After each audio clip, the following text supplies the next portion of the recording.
हाँ, धन्यवाद। तो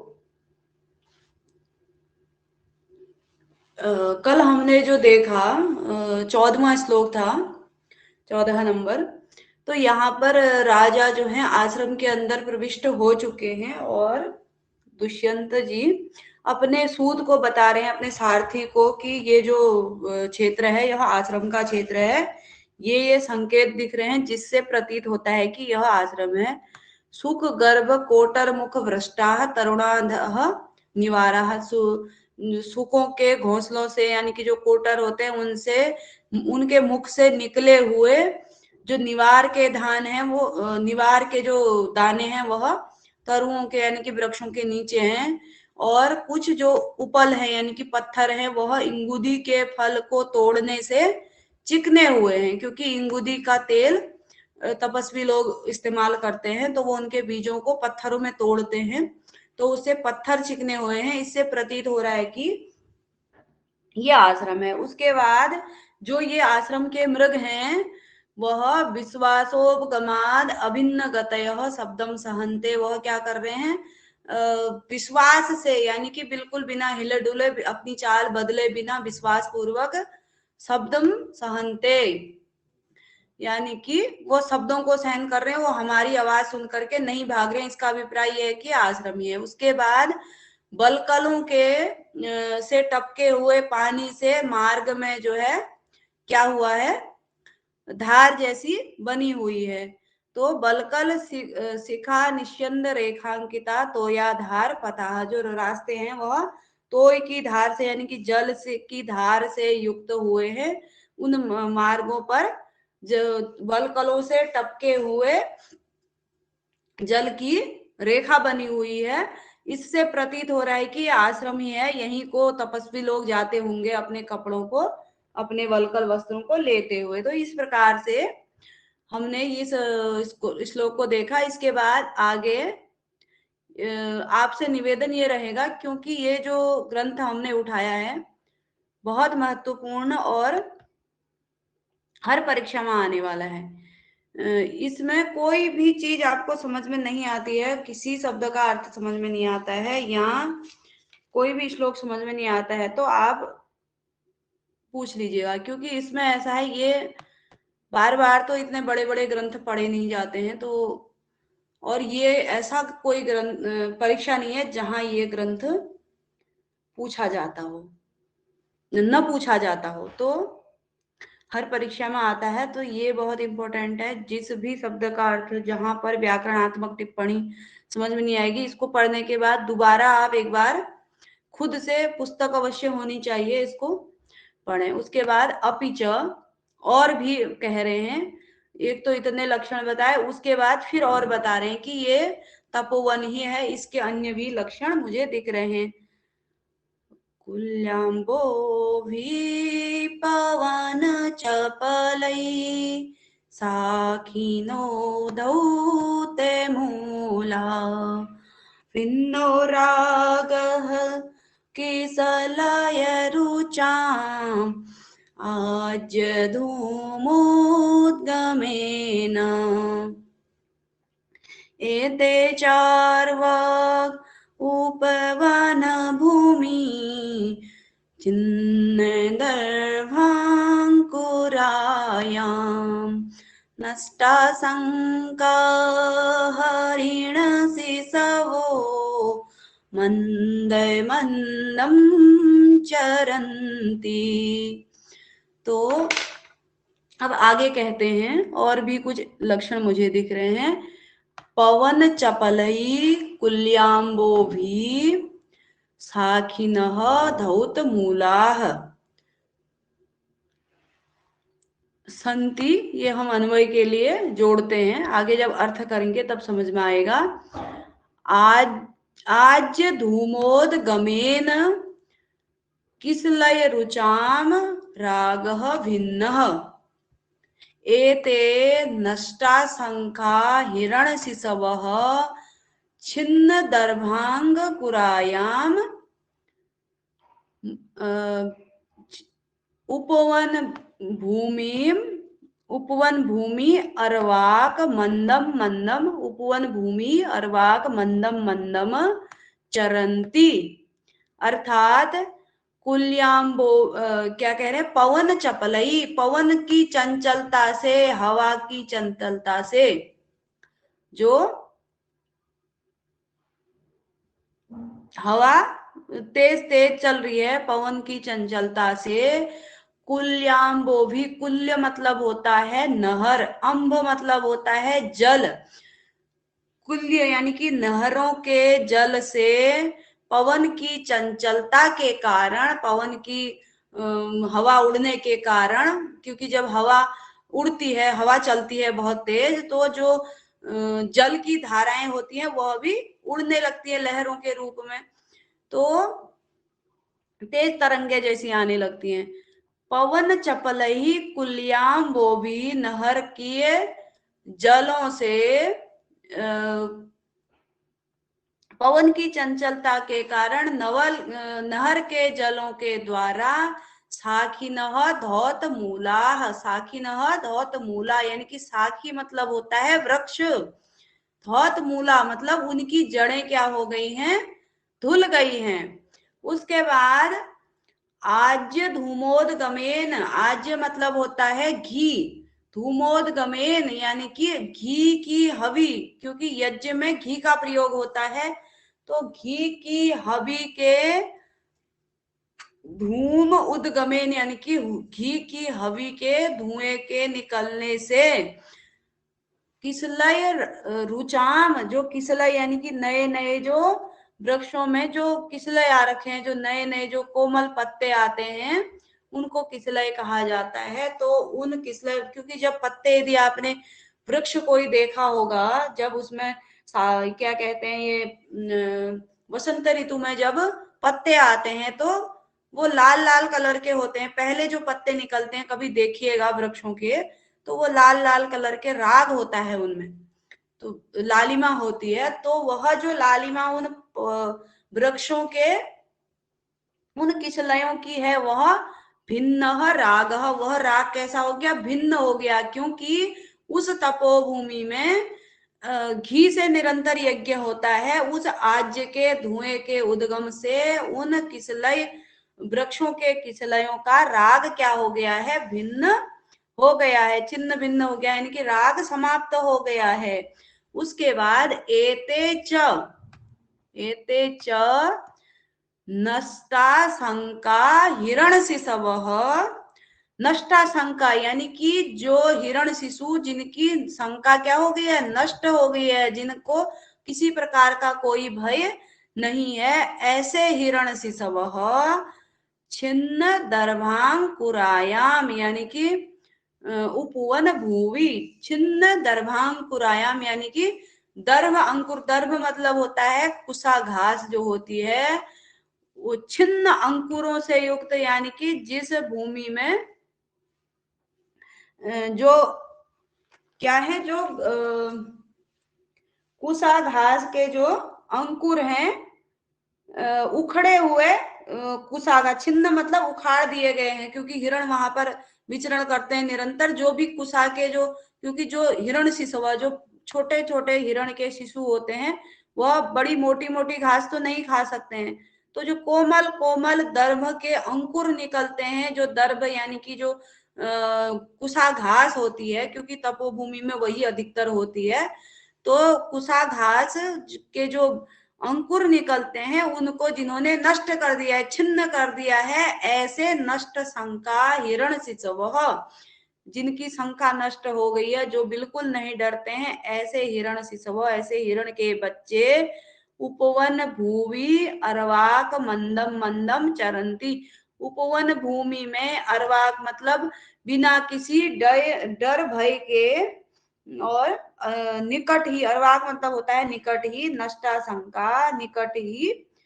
मंदम मंदम मंद मंद विचरण कर रहे हैं, यानी कि यही नजदीक में जो है हमें हिरण के छोटे छोटे शिशु दिख रहे हैं, और क्या दिख रहा है, नहर के पवन के कारण, हवा के कारण, हवा की चंचलता के कारण नहर के जल से वृक्षों की जड़ें क्या कर दी गई हैं, धो दी गई हैं, और आज्य यानी कि जो घी है उससे यज्ञ जो निरंतर होता है उससे धुएं, उससे निकले हुए धुएं से आज्य धूमोदगमेन किसलय रुचाम रागः भिन्नः। उसके बाद और ये जो एते च हिरण नष्टा शंका हिरण शिशवः छिन्न दर्भांकुरायाम मन उपवन भूमि मन्नम मन्नम चरंती। तो इस प्रकार से हमने उपवन भूमि में ये जो हिरण के बच्चे हैं वह विचरण कर रहे हैं। तो छिन्न दर्भांकुरायाम उपवन भूमि का विशेषण हो जाएगा, नष्टाशंका हिरण शिशवः का विशेषण हो जाएगा।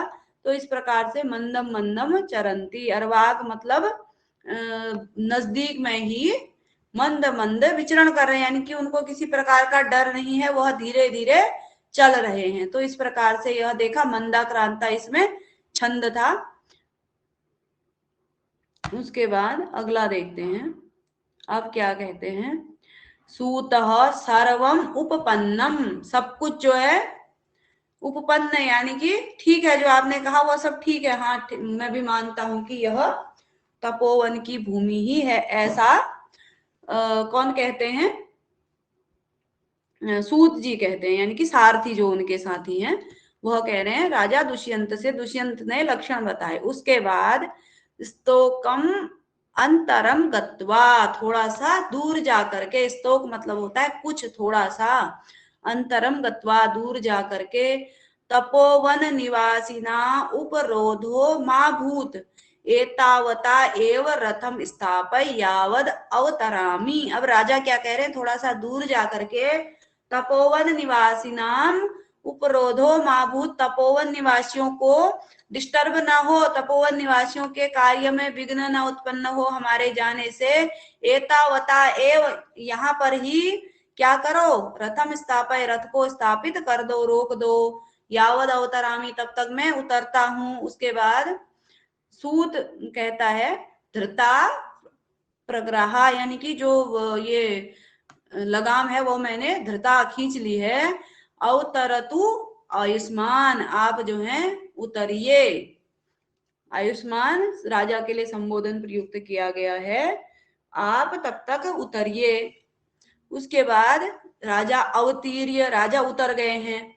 सूत, सूत को कह रहे हैं विनीत वेशेण प्रविष्टव्यानि तपोवनानि नाम। ये जो है बहुत ही इंपॉर्टेंट पंक्ति है, यह किसने कही, अभिज्ञान शाकुंतलम के किस अंक में है, और ये पूछा जाएगा, ठीक है। तो राजा उतर करके सूत से कह रहे हैं विनीत वेशेण प्रवेष्टव्यानि तपोवनानि नाम। तो पहले अंक में राजा के द्वारा तपोवन जाने से पहले ये कहा जाता है कि विनीत वेश से मैं, यानी कि एकदम विनम्र भाव में, प्रवेष्टव्यानि प्रवेश करने योग्य है, तपोवनानि नाम तपोवनों में विनीत वेश से, एकदम सरल वो करके, बिल्कुल ही सीधा साधा बन करके तपोवन में प्रवेश करना चाहिए। ये राजा वाली तड़क भड़क वहां नहीं चलेगी तपोवन में। रोहित मिश्रा जी भी जुड़ चुके हैं, थोड़ा सा ही हमने किया है, करीब 12-13 मिनट आरंभ किए हुए हैं। तो यहाँ पर राजा कहता है कि तपोवन में विनीत वेश में, अत्यंत विनीत वेश में प्रवेश करना चाहिए। तो इस प्रकार से उसके बाद ये बहुत इंपॉर्टेंट पंक्ति है, हाईलाइट भी की है, राजा ने प्रथम अंक में कहा है। उसके बाद इदम तावत गृह्यताम, इसलिए इनको ग्रहण करो, यानी कि किसको ग्रहण करो, इति सूतस्य आभरणानि धनुष चो धनुष धनु च उपनीयर्पति अर्पयति, उपनीय अर्पयति, यानी कि सूतस्य, सूत को, आभरणानि आभूषण इत्यादि, धनु धनुष, च उपनीय अर्पयति, तोड़ करके इस प्रकार से होगा धनु च उपनीय अर्पयति, मतलब देता है, अर्पयति मतलब देता है, उपनीय धनु च, धनुष और आभरणानि च उपनीय उतार करके, अर्पयति सूत को, सूतस्य आभरणानि आभूषण, धनु धनुष, च उपनीय उतार करके देता है। सूत फिर संबोधन में प्रयुक्त हुआ है। सूत से कहते हैं यावद आश्रम वासिनः प्रत्यक्ष प्रत्युवेक्ष्य अहम उपावर्ते तावद आद्रप्रष्टा आद्रप्रष्टाः क्रियन्ताम वाजिनः, यानी कि यावत जब तक आश्रमवासिनः आश्रमवासियों को, आश्रमवासिनः बहुवचन है, यावत जब तक आश्रमवासियों को प्रत्युवेक्ष यानी कि देख करके उनका हालचाल जान करके अहम उपावर्ते मैं वापस आता हूं, उपावर्ते तावद तब तक आद्र पृष्ठाः मतलब क्रियंताम वाजिनः तब तक क्या करो, आद्र पृष्ठाः करो, किनको, वाजिनः घोड़ों को क्या करो, आद्र पृष्ठ यानी कि उनकी पीठ को गीला कर दो या उनको नहला दो, ऐसा स्नान करवा दो, ऐसा भाव है। तो जब तक मैं आश्रम में जाकर के आश्रम वासियों को देख के आता हूँ, उनका हालचाल जान के आता हूँ, आप इन घोड़ों को, क्योंकि थके हुए हैं, दूर से शिकार करने के लिए दौड़ दौड़ के उनको इतना तेज भगा के लाया जा रहा है, अब जरा ये भी आराम कर लें और इनको जो है नहला दो, तब तक स्नान करवा दो, मैं तब तक आश्रम वासियों को देख के आता हूँ। सूत तथा, ठीक है, सूत क्या कहता है, सूतः तथा इति निष्क्रांतः, इस प्रकार से राजा निकल जाता है आश्रम की तरफ को। उसके बाद प्रतिवेक्ष एक शब्द इसमें पीछे आया था, प्रति और अ उपसर्ग पूर्वक यिक्ष धातु से त्वा प्रत्यय लगता है। त्वा के अर्थ में ल्यप होता है, क्योंकि जहां पर धातु से अवयव के सॉरी जो उपसर्ग होता है, उपसर्ग लगता है तो त्वा के अर्थ में ल्यप हो जाता है, यश। उसके बाद आद्र पृष्ठाः, हर्षवर्धन पांडे जी भी जुड़ चुके हैं, अभिज्ञान शाकुंतलम चल रहा है भैया। आद्र पृष्ठाः आद्राणि पृष्ठानि येषाम ते आद्र पृष्ठाः, इसमें बहुव्रीहि समास होगा आद्र पृष्ठाः में। तो उसके बाद आप लोग जब रिवाइज करते हैं, जो रेगुलर पढ़ रहे हैं, तो उस समय यदि आपको किसी चीज में कंफ्यूजन हो तो वो पूछ सकते हैं, क्योंकि एक एक शब्द का व्याकरणात्मक बताएंगे तो बहुत लंबा चलेगा, ये वैसे भी लंबा ही चलेगा, 7 अंक पढ़ने का विचार है। और जो लोग जैसे बीच बीच में जुड़ते हैं, जैसे हर्षवर्धन पांडे जी, मुझे लग रहा है आप टेलीग्राम में नहीं जुड़े हैं, तो आपको शायद सूचनाएं लेट से पहुंचती होंगी। तो यदि आपको ठीक ठाक लगता है तो टेलीग्राम से जुड़ सकते हैं आप, और आपको समय पर सूचनाएं मिल जाएंगी। और प्रयास ये रहेगा कि बिना किसी शुल्क के कोशिश की जाए और अच्छा पढ़ाने की कोशिश की जाए। उसके बाद यदि कोई चीज आपको समझ में नहीं आती है, क्योंकि बहुत इंपॉर्टेंट ग्रंथ है, हर जगह लगा हुआ है, तो पूछेंगे बार बार।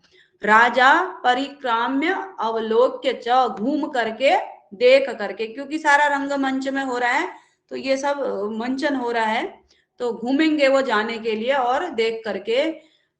इदम आश्रम द्वारम, यह क्या है, आश्रम का द्वार है। यावद प्रविशामि, तो इसी से क्या करता हूं, प्रवेश करता हूं, अच्छा प्रविष्ट होता हूं। प्रविश्य निमित्तम सूचयन, और क्या हो रहा है, प्रवेश करके निमित्तम सूचयन, कुछ शुभ संकेत मिल गया, तो शुभ शकुन को सूचित करते हुए कुछ उनको शुभ संकेत महसूस हुआ। उसके बाद ये श्लोक भी इंपॉर्टेंट है और पंक्ति भी इंपॉर्टेंट है, इसलिए हाईलाइट की है।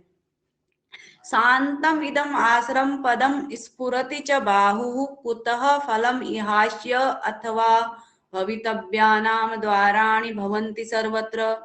ये जो है बहुत इंपॉर्टेंट है दीदी जी। हाँ, थैंक यू सो मच, कोशिश करेंगे जितना भी हो सकेगा। भवितव्यानाम द्वाराणि भवन्ति सर्वत्र, ये जो है बहुत इंपॉर्टेंट है। तो शांतम इदम आश्रम पदम, इदम आश्रम पदम शांतम, बाहु च स्फुरति, और ये आश्रम क्या है, शांत है। बाहु च स्फुरति, बाहु क्या कर रही है, स्फुरति मतलब फड़क रही है। यह अश्य फलम कुतः, यहाँ पर इसका फल कहाँ से प्राप्त होगा।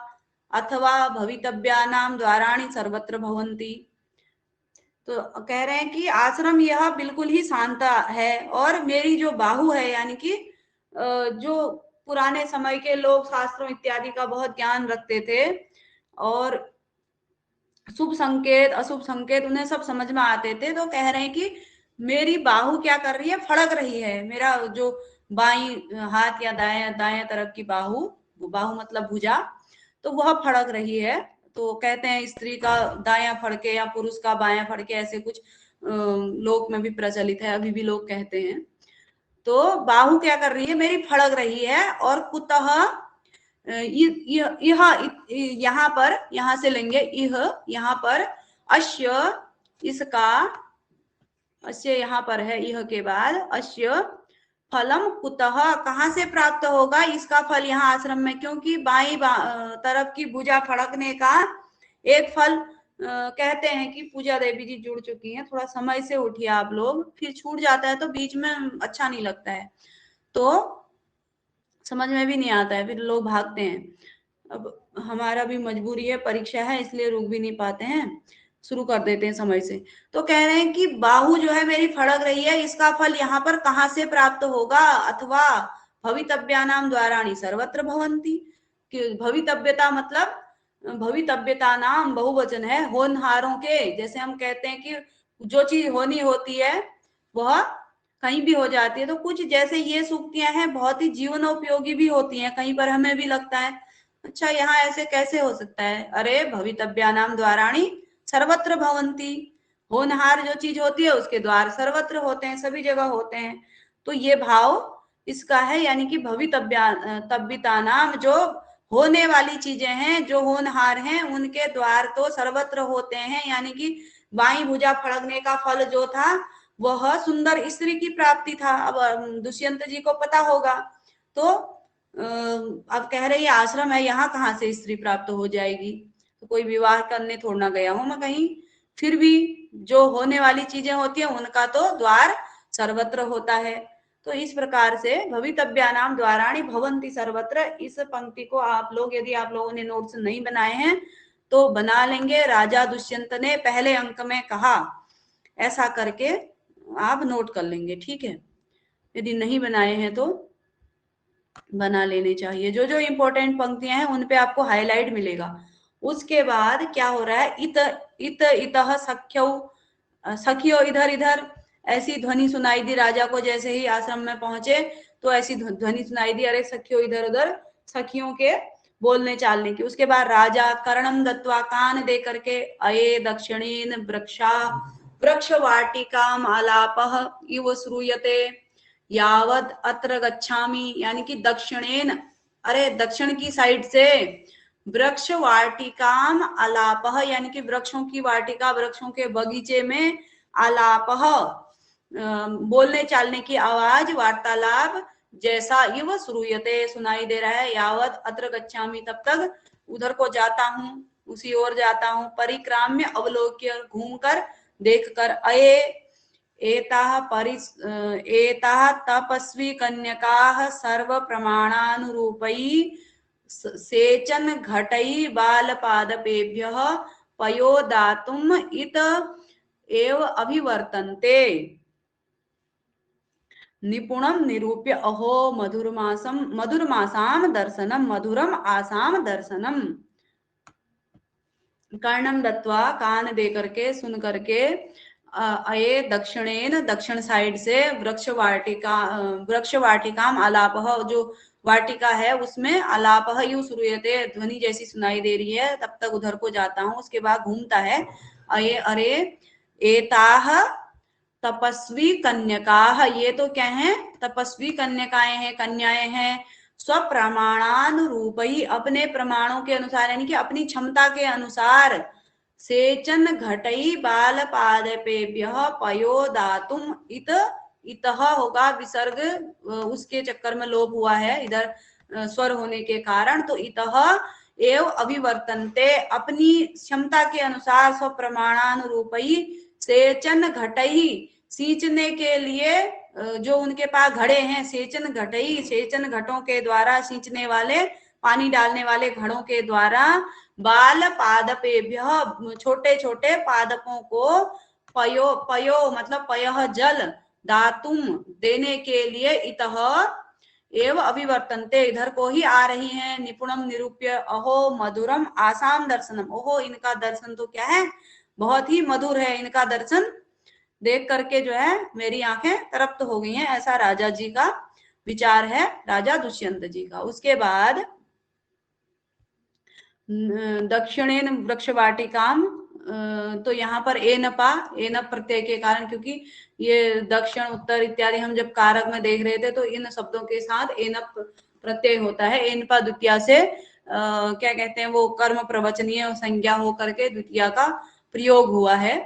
तो उसके बाद आलापह में घय प्रत्यय है।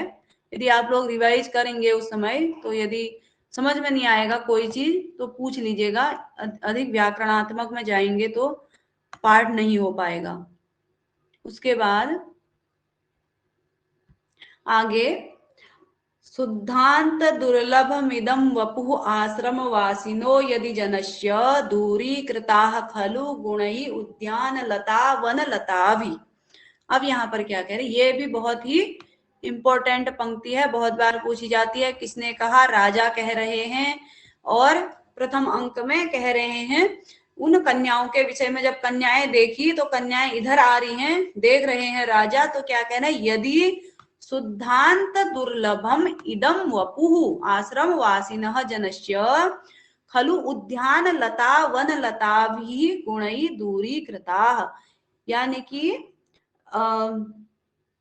यदि शुद्धांत दुर्लभम, यानी कि इतना शुद्ध, इतना अच्छा जो शरीर है, इतना सुंदर शरीर है, अंतः दुर्लभम इदम, अंत मतलब होता है, अंतः का प्रयुक्त किया है, अंत, अंतःपुर जिसे कहते हैं, यानी कि रनिवास, जहां पर रानियां निवास करती हैं, वहां पर ऐसा सुंदर रूप, दुर्लभम वपु, ऐसा सुंदर शरीर, वपु मतलब होता है शरीर, ऐसा सुंदर शरीर दुर्लभ है। कहाँ है, अंतःपुर में दुर्लभ है। परंतु आश्रम वासिनो जनस्य, और आश्रम वासियों का ऐसा शरीर है। अंतःपुर में इतना सुंदर शरीर दुर्लभ है, लेकिन आश्रम वासिनो जनस्य, और आश्रम वासियों का ऐसा शरीर है। तो अब क्या कह रहे हैं, खलु निश्चय ही उद्यान लता वन लता भी गुणई दूरी कृता। उद्यान की जो लताएं हैं, यानी कि एक दृष्टांत दिया जा रहा है। कहने का अभिप्राय दूसरा है कि जो रनिवास की स्त्रियां हैं, जो जिनको सारी सुविधाएं उपलब्ध हैं, उन स्त्रियों के गुणों को इन जो वन में रहने वाली तपस्वी कन्याएं जो तपोवन में रह रही हैं, उन्होंने अपने गुणों के द्वारा उनको तिरस्कृत कर दिया गया है। तो यहाँ पर दृष्टांत वन लता और उद्यान लता का दिया गया है। उद्यान लताओं के द्वारा, उद्यान लताओं के गुणों को, उद्यान लता वन लता भी, उद्यान लताओं के गुणों को वन लता भी, वन लताओं के द्वारा दूरीकृता, यानी कि तिरस्कृत कर दिए गए हैं गुण उद्यान लताओं के, वन लताओं के द्वारा। कहने का अभिप्राय यह है कि जो सुंदर स्त्रियां, जिनको सारी सुविधाएं अंतःपुर में प्राप्त हैं, उनके गुणों को इन जिनको कोई सुविधा नहीं मिल रही है, जो वलकल वस्त्र पहन रही हैं, ऐसी कन्याओं ने उनके सौंदर्य को कम कर दिया है।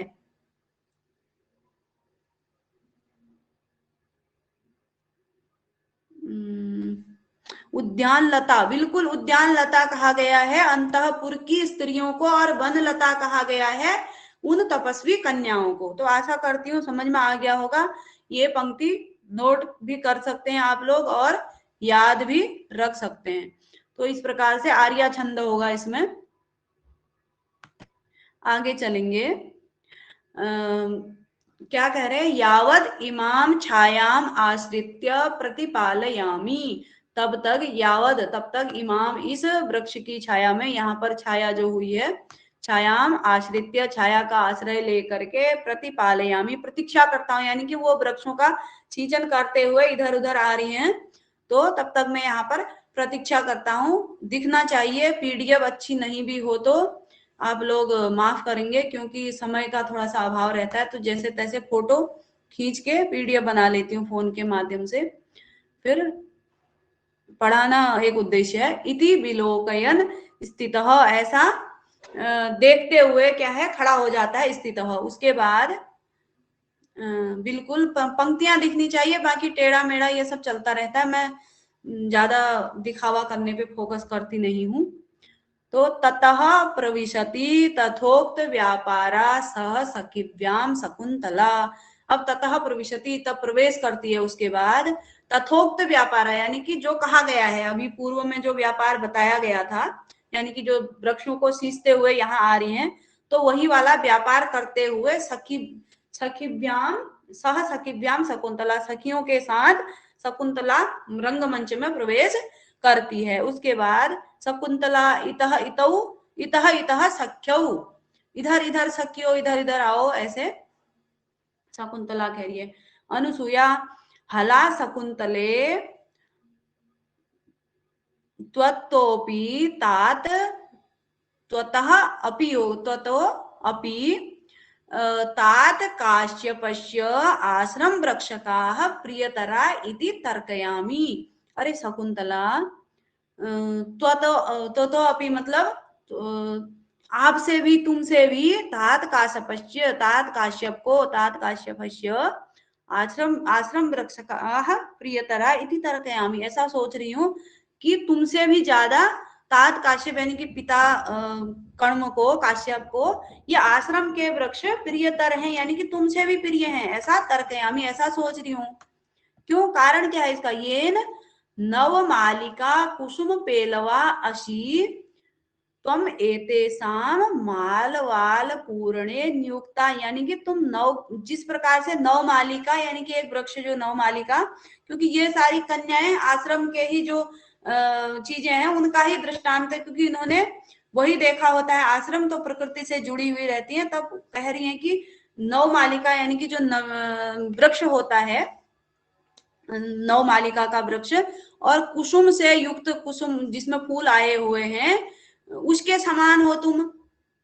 और तुम एतेषाम, और तुम एतेषाम माल पूर्णे, यानी कि इन वृक्षों के माल पूर्णे, माल मतलब होता है थाल, जैसे वृक्ष होता है इसके चारों तरफ जो ऐसे बनाया रहता है जल को इकट्ठा करने के लिए, तो उसको पूर्ण करने के लिए, उसको भरने के लिए, उसमें जल डालने के लिए नियुक्ता, तुम जो हो इन वृक्षों के, यानी कि तुम उनकी इतनी प्रिय बेटी होते हुए भी तुम्हें, तुमसे ज्यादा ये तो कण्व जो है वृक्षों को प्रेम कर रहे हैं, और तुम्हें जो है इन वृक्षों के थाल पूरण के लिए नियुक्त कर दिया। तो इस प्रकार से वह अपनी सखी को चिढ़ा रही है। उसके बाद शकुंतला कहती है न केवलम तात नियोग एव, यानी कि पिता की आज्ञा ही नहीं है, न केवलम यानी कि पिता की आज्ञा से ही मैं ये कार्य नहीं कर रही हूँ, अस्ति में सोदर स्नेहो अपि एतेषु, अस्ति में मेरे मन में भी सहोदर, सोदर मतलब अपने सगे भाइयों के समान, स्नेहो स्नेह, मेरे मन में भी इनके प्रति अपने सगे भाइयों के समान स्नेह है, अपि एतेषु इनके प्रति, इनके लिए, या इनमें सप्तमी का प्रयोग हुआ है, इन वृक्षों में मेरे मन में भी सोदर स्नेह, अपने सगे भाई के समान स्नेह है। तो इस प्रकार से कहती है इति वृक्ष सेचनम रूपयति, इस प्रकार से वृक्षों का सेचन करने का अभिनय करती है। उसके बाद राजा कथम इयम सा कण्वदुहिता, अच्छा कैसे, क्या यही कण्व की पुत्री है जो, क्योंकि वैखानस, जब वहां रास्ते में वैखानस मिला था और शिष्यों के साथ, तो उन्होंने बताया था कि कण्व की पुत्री शकुंतला जो है, ऋषि जो है वह उसके प्रतिकूल भाग्य को सही करने के लिए सोमतीर्थ गए हुए हैं, और आश्रम में ये अतिथियों का सत्कार करने के लिए पुत्री को नियुक्त किया हुआ है। तो अब वो सोच रहे हैं कि अच्छा कैसे, यह क्या, क्या यह कण्व दुहिता शकुंतला ही है क्या, वही ये कण्व की पुत्री है जो बता रहे थे रास्ते में वैखानस। असाधुदर्शी खलु तत्र भवान कश्यपः इमं आश्रम धर्मे नियुक्ते, असाधु धर्मी यानी कि अविवेकी, निश्चय ही अविवेकी, खलु तत्र भवान कश्यपः, कश्यप जो है अरे बहुत ही अविवेकी हैं, इमाम इसको आश्रम धर्मे नियुक्ते, इसको आश्रम के कार्यों में नियुक्त किया गया है। कैसे पिता है ये कश्यप, इतनी सुंदर पुत्री को ऐसे कार्य करवा रहे हैं, तो ये भाव राजा के मन में उत्पन्न होता है। उसके बाद इदं किलाब्याज मनोहरं वपुः तपः क्षमं साधयितुं यः इच्छति ध्रुवं स नीलोत्पल पत्र धारया समीलतां छेसी व्यवस्यति। अब यहाँ पर क्या कह रहे हैं, ये वाला इंपॉर्टेंट रहेगा। नीलोत्पल पत्र की धारा से समीलता को काटना चाहता है, ऐसा कहा गया है। तो इसको भाव ध्यान रखिएगा। सूक्ति के रूप में नहीं था, इसलिए मैंने हाईलाइट नहीं किया है। फिर भी यह ऋषि जो ऋषि हैं, दीदी यह श्लोक किस छंद का है, इसमें देखना पड़ेगा। 1 2 3 4 5 वंशस्थ है ये। तो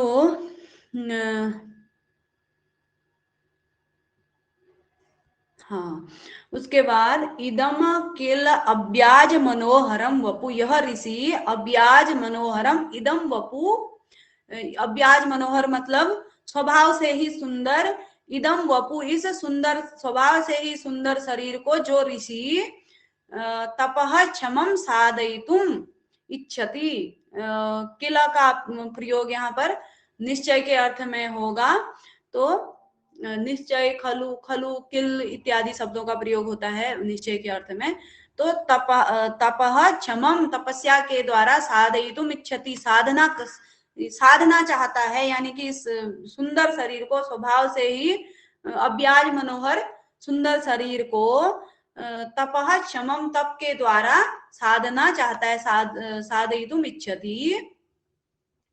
सह वह जो ऋषि ऐसा कर रहे हैं, सुंदर शरीर को तपस्या के द्वारा साधना चाहते हैं, वह क्या कर रहे हैं आगे बता रहे हैं। सह ध्रुवम निश्चय ही नीलोत्पल पत्र धारया, नीलोत्पल नील कमल के नीलोत्पल पत्र, नील कमल के पत्ते की धारा से, क्योंकि इतना कोमल होता है नील कमल का पत्ता, समीलताम छेसी व्यवस्यति, छमीलता को, समीलता एक वन में शमी वृक्ष होता है, तो उसकी नीलोत्पल पत्र की धारा से शमीलता को काटना चाहता है। ऐसा काटने का दुस्साहस कर रहा है या प्रयास कर रहा है। तो जो ये ऋषि हैं, इस सुंदर शरीर को, इस स्वाभाविक रूप से सुंदर शरीर को तपस्या से साधना चाहते हैं, वह तो निश्चय ही ऐसा कर रहे हैं। दृष्टांत दिया जा रहा है, जैसे कि ऐसा लग रहा है उसको, जो शकुंतला का शरीर है उसको नीलोत्पल पत्र की उपमा दी गई है। नीलोत्पल पत्र के समान, नीलोत्पल के पत्र की धारा से जैसे समीलता को नहीं काटा जा सकता है, उसी प्रकार से इस सुंदर शरीर को तपस्या से नहीं साधना चाहिए, यानी कि ये जो है गलत कार्य कर रहे हैं ऋषि। तो ऐसा भाव यहाँ पर, और उत्प्रेक्षा विषम विभावना इत्यादि अलंकार है, वंशस्थ छंद है। तो उसके बाद ये दोबारा से वही आ गया है। उसके बाद भवतु पादपांतर हितः एव विश्रब्धम तावद एनाम पश्यामि, यानी कि वृक्ष की ओट में रह करके, छुप करके इनको देखता हूँ, निश्चिंतता पूर्वक देखता हूँ। विश्रब्धम मतलब होगा निश्चिंतता पूर्वक, विश्रब्ध होकर के पादपांत अंतरहित वृक्ष की ओट में छुप करके इनको देखता हूँ। उसके बाद इति तथा करोति, इस प्रकार से वैसा ही करता है। शकुंतला सखी अनुसूये अति पिनद्धेन वल्कलेन प्रियं वदाया नियंत्रितास्मि स्थितिलय तावद एतत्। अब शकुंतला क्या करी अपनी सखी से, सखी अनुसूया अति पिनद्धेन वल्कलेन, यानी कि बहुत ही टाइट, पिनद्ध मतलब बहुत ही कस करके जो बांध दिया गया है, टाइट जिसे हम कहते हैं, वल्कलेन वल्कल के द्वारा प्रियम बदाया नियंत्रितास्मि, यानी कि प्रियम बदा ने ये वल्कल, क्योंकि एक दूसरे का वल्कल बांधते होंगे सखियां, तो कह रहे हैं कि प्रियम बदा ने अत्यधिक कस करके बांधे हुए बलकल के द्वारा नियंत्रितास्मि, यानी कि मुझे बांध दिया गया है, मुझे मैं कस दी गई हूँ, बहुत टाइट से इसने मेरा बलकल बांध दिया है। शिथिलय तावत, थोड़ा सा इसको खोल दो, शिथिल कर दो, ढीला कर दो। तो ऐसा अपनी सखी से कह रही है अनुसुईया। तथा ठीक है, अच्छा, इति शिथिलयति, उसके बाद थोड़ा सा ढीला कर देती है अनुसुईया। प्रियंवदा, अब जो याद रखिएगा ये डायलॉग जो है, इनमें यदि कभी डायलॉग पूछे जाते हैं जो भी मजाकिया जैसे या सखियों के बीच में होने वाली जैसी बातें हैं वो प्रियंवदा बोलेगी, जो थोड़ा अच्छे व्यक्तियों की जैसे या बड़े सयानों की जैसी जो बातें होंगी उसको अनुसुईया बोलेगी। तो अनुसुईया थोड़ा सा समझदार किस्म की थी, प्रियंवदा जो है थोड़ा चंचल और छोटी थी, थोड़ा सा मजाकिया किस्म की। तो जो मजाक जैसी बातें आपको लगेगी वो प्रियंवदा का डायलॉग है, ठीक है, ये भविष्य में भी याद रखेंगे। कौन किससे कह रहा है ये पूछा जा सकता, हाँ बिल्कुल, ये जैसे ये वाला जो इसके बाद आएगा, ये किसने कहा ऐसा पूछा जा सकता है। और उसके बाद आगे भी कई सारे ऐसे डायलॉग हैं जो वो प्रियंवदा ही बोल सकती है। अत्र पयोधर विस्तार यत्री आत्मनो उपालम यौवनम उपालंभस्व माम किम उपालंभसे। प्रियंवदा कहती है ऐसी बात है, तो नंदन भैया भी जुड़ चुके हैं, मतलब उसने कहा कि ये प्रियंवदा ने मेरे को कस करके बांध दिया है, मेरा जो वल्कल है इसने बहुत टाइट बांध दिया है, मुझे नियंत्रित कर दिया है बांध के। तो अत्र पयोधर विस्तार यत्री आत्मनो यौवनम उपालंबस्व, प्रियंवदा ने तुरंत जवाब दे दिया, अरे मुझसे क्या कह रही है, मैंने थोड़ा ना तेरे को कस करके बांधा है। पयोधर विस्तार यत्री आत्मनो यौवनम उपालंबस्व, अपना जो ये तुम्हारा स्तनों का विस्तार हो रहा है, इतना वो हो रहा है, उस अपने यौवन को उपालंब दो, अपने यौवन को तो क्या कहते हैं, धिक्कार दो, या क्या कहते हैं, उलाहना दो। तो जो तो जिस यौवन के द्वारा तुम्हारे पयोधर इतने दिन प्रतिदिन विस्तृत होते जा रहे हैं, पयोधर मतलब वक्षस्थल, और अपने ऐसे यौवन को उपालंब करो, यौवन को उलाहना दो, मेरे से क्यों कह रही है ऐसा।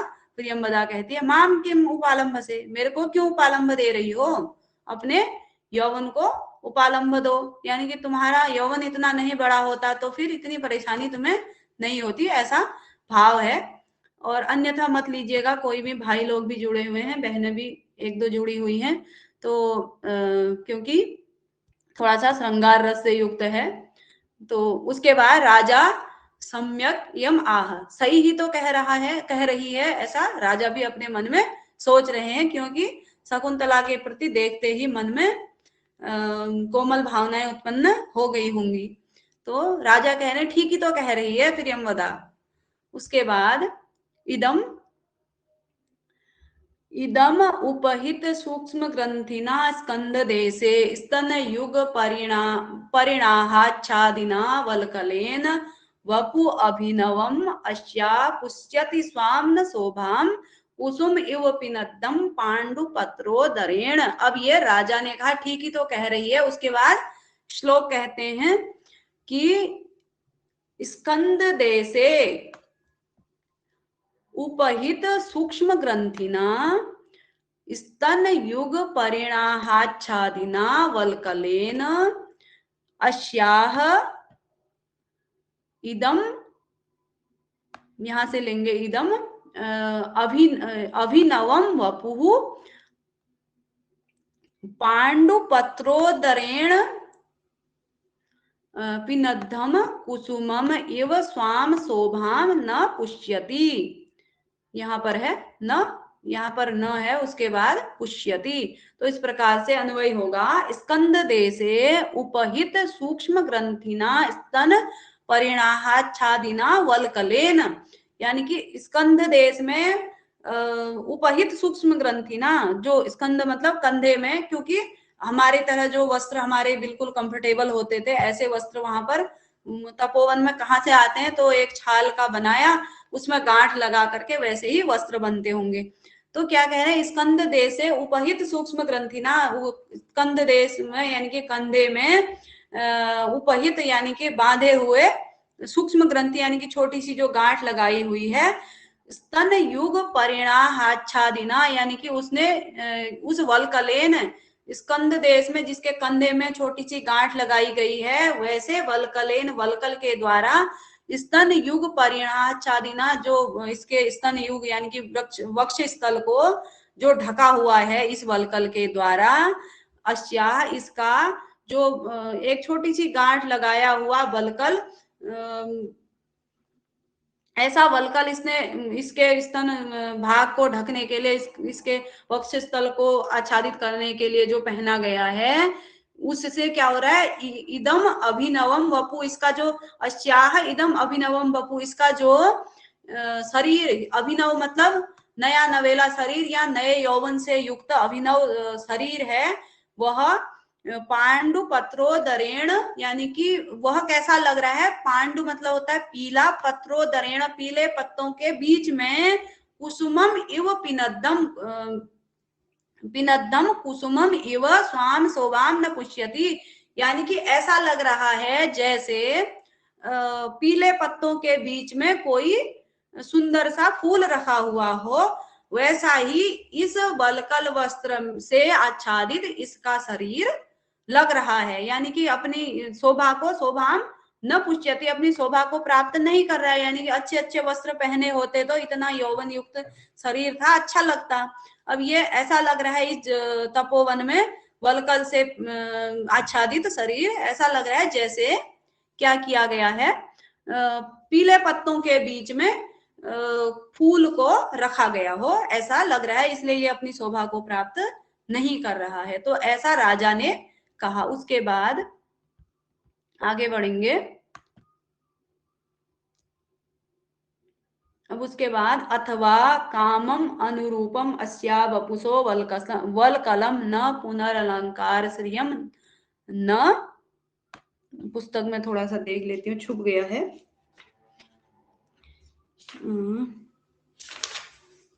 एक मिनट, थोड़ा सा ये पीडीएफ के चक्कर में समस्या हो जा रही है, कहाँ पहुंच गए हम, हाँ, तो पुष्यति न पुष्यति कुतः, यहाँ पर कह रहे हैं अथवा काम अनुरूपम अस्या, कामम अनुरूपम अस्या वपुषो वल्कलम न पुनरअलंकार श्रियम न पुष्यति कुतः, अथवा भले ही वल्कल वस्त्र कामम अनुरूपम अस्या वपुषो, यानी कि इसके शरीर के योग्य नहीं है, अथवा इसके शरीर के योग्य नहीं है वल्कल वस्त्र, न पुनर्अलंकार श्रियम पुष्यति, और ऐसी बात भी नहीं है कि भले ही यह इसके योग्य नहीं है और इसकी शोभा को नहीं बढ़ा रहा है, ऐसी बात नहीं है, अर्थात अलंकार की शोभा कर ही रहा है। कहने का अभिप्राय यह है कि शरीर ही इतना सुंदर है तो कोई ऐसी दिक्कत नहीं है, मतलब ये पांडु क्या बोलते हैं, वल्कल वस्त्र भी यदि पहना है तो ज्यादा परेशानी नहीं है, मतलब शरीर फिर भी इसका सुंदर है तो अच्छी सुंदर ही लग रही है, ऐसा राजा का भाव है। उसके बाद एक सुंदर सा श्लोक कहते हैं, और एक पंक्ति बहुत ही सूक्ति के रूप में बहुत ही इम्पोर्टेंट है, और दैनिक जीवन में भी कभी कभी प्रयोग हो जाती हैं ऐसी बातें, तो ये वो की है। श्लोक को पढ़ते हैं। सरसिजमनुवेदं सेवलेनापि रम्यं मलिनमपि हिमांशोर्लक्ष्म्यलक्ष्मीं तनोति इयमधिकमनोज्ञा वल्कलेनापि तन्वी किमिहि मधुराणां मण्डनं नाकृतीनां किमिहि मधुराणां मण्डनं नाकृतीनां। तो बहुत ही सुंदर पंक्ति है, इसमें अर्थ देखते हैं। सैवलेन अनुविद्धम अपि सरसिजम रम्यम, बहुत ही सुंदर श्लोक है और भाव ग्रहण कीजिएगा और परीक्षा के लिए भी याद कीजिएगा। सैवलेन अनुविद्धम अपि सरसिजम रम्यम, रम्यम भवति, उसके लिए ले लेंगे अन्वय के लिए। मलिनम अपि लक्ष्म हिमांशोः लक्ष्मीं तनोति वल्कलेन अपि इयम तन्वी अधिक मनोज्ञा, यहाँ पर इयम है, वल्कलेन अपि इयम तन्वी अधिक मनोज्ञा ही, निश्चय ही मधुराणाम आकृतीनाम मंडनम न भवति न, ठीक है। मधुराणाम आकृतीनाम किमिव मंडनम न भवति, यानी कि कहने का अभिप्राय है सैवलेन अनुविद्धम अपि सरसिजम रम्यम भवति। सैवलेन अनुविद्धम अपि सरसिजम रम्यम भवति। सैवलेन मतलब होता है शैवाल। एक यदि आपने कहीं नदी प्रदेश में गए होंगे जहां पानी होता है या समुद्र की साइड को, तो हरी हरी एक शैवाल होती है, और यहाँ पानी में हर जगह लगे रहती है, जैसे तालाब में भी वो हरी हरी शैवाल लगी रहती है। तो सैवलेन अनुविद्धम अपि, शैवाल से अनुविद्ध ढका हुआ होने पर भी, हाँ काई जिसे कहते हैं हमारी भाषा में, वैसे शैवाल होता है वो वैज्ञानिक भाषा में। तो शैवाल के द्वारा सैवलेन अनुविद्धम अपि सरसिजम रम्यम, शैवाल के द्वारा ढका हुआ होने पर भी, सरसिज मतलब होता है कमल, वह रम्यम रम्य प्रतीत होता है, सुंदर लगता है, भले ही चारों तरफ शैवाल होती है। वैसे ही मलिनम अपि, मलिन भी लक्ष्म हिमांशोः, यानी कि मलिन भी, लक्ष्म मतलब होता है सुंदरता, मलिनम अपि यानी कि कलंक युक्त होने पर भी, हिमांशोः लक्ष्मीम तनोति, हिमांशु यानी कि चंद्रमा की शोभा को बढ़ाता ही है, यानी कि कलंक होने के बावजूद भी जो चंद्रमा है वह उसकी शोभा बढ़ती ही है। उसके बाद, और ये जो तन्वी है, यह जो तन्वी मतलब नव यौवना, यह वलकलेन अपि इयं तन्वी अधिक मनोज्ञा, यानी कि ये वलकल पहने होने पर भी क्या हो रही है, अधिक मनोज्ञा, अधिक मनोहर लग रही है, अधिक मन को प्रसन्न करने वाली लग रही है। ही निश्चय ही मधुराणाम आकृतीनाम किमिव मंडनम न, यानी कि कौन सी ऐसी चीज है जो मधुर आकृति वालों को क्या करती है, मधुर आकृति वालों को का मंडन नहीं करती है, यानी कि जिनकी आकृति ही मधुर हो उन पे हर कोई वस्तु शोभा करती है। तो इस प्रकार का इसका भाव होगा। इस पंक्ति को आप सूक्ति के रूप में याद रख सकते हैं, बहुत ही आवश्यक है। लक्ष्म मतलब यहाँ पर कलंक होगा। मलिनम अपि लक्ष्म हिमांशोः लक्ष्मीम न तनोति, गंदा सा मैला सा भी जो कलंक है वह हिमांशु की यानी कि चंद्रमा की, दूसरा लक्ष्मी मतलब शोभा होगा, तो शोभा को क्या करता है, तनोति बढ़ाता ही है, कम नहीं करता है। यानी कि कलंक भी है तब भी चंद्रमा सुंदर लगता है, और शैवाल से ढका होने पर भी कमल सुंदर लगता है, उसकी शोभा खत्म नहीं होती है। और उसी प्रकार से ये वल्कल पहन करके ये जो तन्वी है, यह नव यौवना अधिक मनोज्ञ है, अधिक सुंदर प्रतीत हो रही है। और मधुर आकृतियों का मंडन, यानी कि मधुर आकृतियों का आभूषण कौन सी वस्तु नहीं बनती है, मधुर आकृतियों को कौन सी शोभा नहीं देती है, कौन सी वस्तु, ऐसा कह रहे हैं। तो इस प्रकार से ये समस्या उत्पन्न हो गई है। मैंने आगे भी स्क्रीनशॉट लगाया था शायद, उसमें वो मैं भेज नहीं पाई इस लैपटॉप में। चलिए इतना ही रखते हैं, आज परीक्षा भी है। और दीदी एक बार धन्यवाद। फिर से बता दीजिए, सरसिजम अनुविध्यम वो वाला। अच्छा, इसका ठीक है, बिल्कुल बता देते हैं। अनुविद्धम मतलब बाधा हुआ, सैवलेन अनुविद्धम अपि सरसिजम रम्यम, शैवाल के द्वारा अनुविद्ध मतलब ढका हुआ भी क्या कमल सरसिज रम्यम रम्य प्रतीत होता है। उसके बाद मलिनम अपि लक्ष्म, यानी कि काला या मैला सा भी, लक्ष्म मतलब कलंक, हिमांशोः चंद्रमा के लक्ष्मीम यानी कि शोभा को तनोति बढ़ाता ही है। उसके बाद इयम तन्वी अपि वलकलेन, वलकल वस्त्र के साथ या वलकल वस्त्र पहन करके भी अयम तन्वी अधिक मनोज्ञा, यह जो नव यौवना है, तन्वी मतलब नव यौवना होगा, यह जो नव यौवना शकुंतला है वह वलकल वस्त्र पहना होने पर भी अधिक मनोज्ञा, अधिक सुंदर लग रही है। और उसके बाद कहते हैं ही मतलब निश्चय ही मधुराणाम आकृतिनाम मंडनम किमयो मधुराणाम आकृतिनाम मंडनम न भवति, यानी कि कौन सी ऐसी वस्तु है जो मधुर आकृतियों का आभूषण नहीं बनती है। मंडन मतलब आभूषण होगा। तो इस प्रकार से आशा करती हूँ समझ में आ गया होगा।